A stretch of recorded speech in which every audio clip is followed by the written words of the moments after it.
जो संगठन पीएम मोदी के खिलाफ बड़ी साजिश रच रहा था, जो देश भर में आतंक की फैक्ट्री चला रहा था, कई बड़े बम धमाकों और आतंकी गतिविधियों में जो लुटा रहा था खुलकर पैसे, जो अखंड भारत में लागू करना चाहता था गजवाए हिंद, आज उस पीएफआई पर लग चुका है ताला।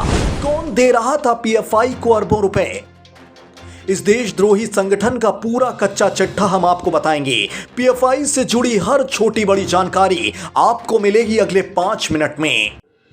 टेरर फंडिंग समेत तमाम देश विरोधी गतिविधियों में शामिल पाए जाने के बाद कट्टरपंथी इस्लामी संगठन पॉपुलर फ्रंट ऑफ इंडिया, जिसे लोग पीएफआई के नाम से भी जानते हैं, उस पर 5 साल का प्रतिबंध लगा दिया गया है। गृह मंत्रालय की ओर से इसके लिए नोटिफिकेशन भी जारी किया गया है। बता दें कि हाल ही में एनआईए और तमाम राज्यों की एजेंसियों ने पीएफआई के कई ठिकानों पर छापेमारी कर 250 से ज्यादा सदस्यों को हिरासत में लिया था। इस वीडियो में आपको मिलेगा पीएफआई का पूरा सफरनामा। आखिर पीएफआई है क्या, किस तरह करता है काम, इस पर क्यों लगाया गया प्रतिबंध, हर सवाल का जवाब हम आपको देंगे। सबसे पहले यह समझिए कि पीएफआई आखिर है क्या। पॉपुलर फ्रंट ऑफ इंडिया यानी पीएफआई का गठन 17 फरवरी 2007 को हुआ था। यह संगठन दक्षिण भारत के 3 मुस्लिम संगठनों का विलय करके बना था। इसमें केरल का national democratic front, Karnataka forum for dignity और तमिलनाडु का मनिथा नीति पसराई शामिल थे।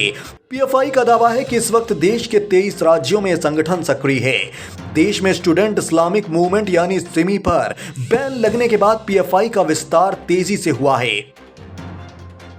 कर्नाटक, केरल जैसे दक्षिण भारतीय राज्यों में संगठन की काफी पकड़ बताई जाती है। इसकी कई शाखाएं भी हैं। गठन के बाद से ही पीएफआई पर समाज विरोधी और देश विरोधी गतिविधियां करने के आरोप लगते रहे हैं।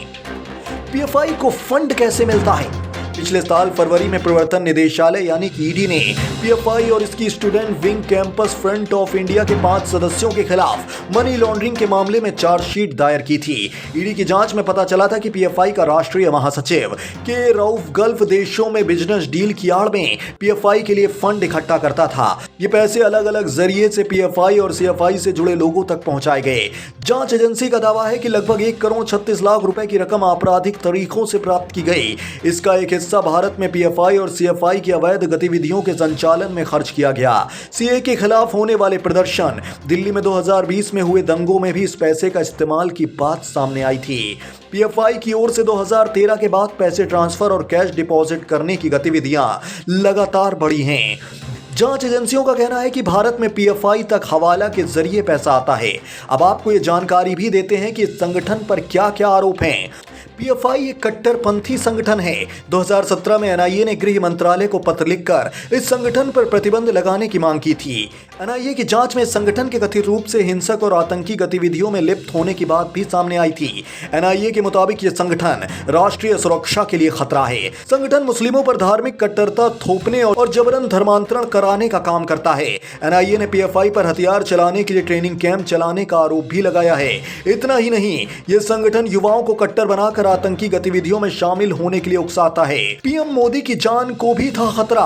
हाल ही में ईडी ने पीएफआई को लेकर एक और सनसनीखेज खुलासा किया। अधिकारियों ने दावा किया है कि इस साल जुलाई में बिहार की राजधानी पटना में पीएफआई ने प्रधानमंत्री नरेंद्र मोदी पर हमले करने की खतरनाक योजना बनाई थी।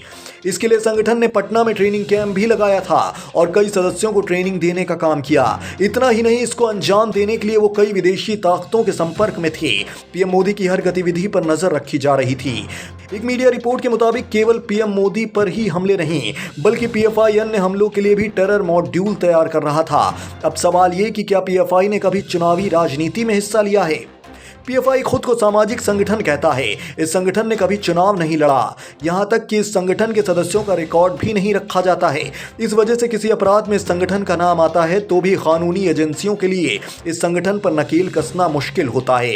21 जून 2009 को social democratic party of India यानी कि एसडीपीआई के नाम से एक राजनीतिक संगठन बना। इस संगठन को पीएफआई से जुड़ा बताया गया है।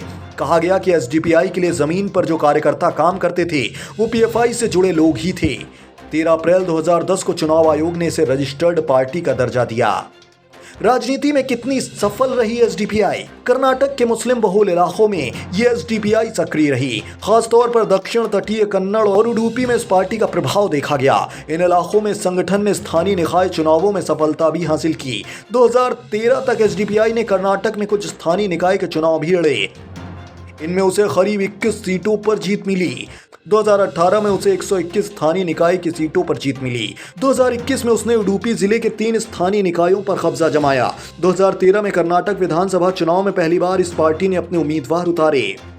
कुल 23 सीटों पर पार्टी ने अपने उम्मीदवार उतारे। नरसिंहराज विधानसभा सीट पर एसडीपीआई उम्मीदवार दूसरे नंबर पर रहा था। बाकी सभी उम्मीदवारों की जमानत जब्त हो गई थी। 2018 के विधानसभा चुनाव में एसडीपीआई ने केवल 3 सीटों पर अपने उम्मीदवार उतारे। इस बार भी नरसिंहराज सीट को छोड़कर बाकी दोनों उम्मीदवारों की जमानत जब्त हो गई। 2014 के लोकसभा चुनाव में एसडीपीआई ने कर्नाटक, केरल, पश्चिम बंगाल, तमिलनाडु और मध्य प्रदेश की कुल 28 लोकसभा सीटों पर अपने उम्मीदवार उतारे। सभी सीटों पर इसके उम्मीदवारों की जमानत जब्त हो गई थी। 2019 के लोकसभा चुनाव में एसडीपीआई ने 14 लोकसभा सीटों पर अपने उम्मीदवार उतारे थे। सभी सीटों पर उसके उम्मीदवारों की जमानत जब्त हो गई थी। एक बड़ा सवाल आपके मन में यह भी होगा कि क्या पीएफआई और सिमी में कोई संबंध है? तो चलिए ये भी आपको बताते हैं। अक्सर पीएफआई को सिमी का ही बदला हुआ रूप कहा जाता है।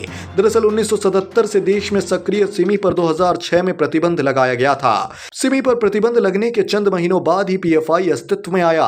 कहा जाता है कि इस संगठन की कार्य प्रणाली भी सिमी के जैसी ही है। 2012 से ही अलग अलग मौकों पर इस संगठन पर कई तरह के आरोप लगते रहे हैं। कई बार इसे बैन करने की मांग भी हो चुकी है और फिलहाल अब इस देश विरोधी और गैर कानूनी संगठन पीएफआई पर नकेल कसी गई है। इस संगठन पर पाबंदी को लेकर आपकी राय क्या है? कमेंट बॉक्स में जरूर बताएं और जानकारी काम की लगे तो इसे अपने अजीजों के साथ शेयर जरूर करें। Bureau report.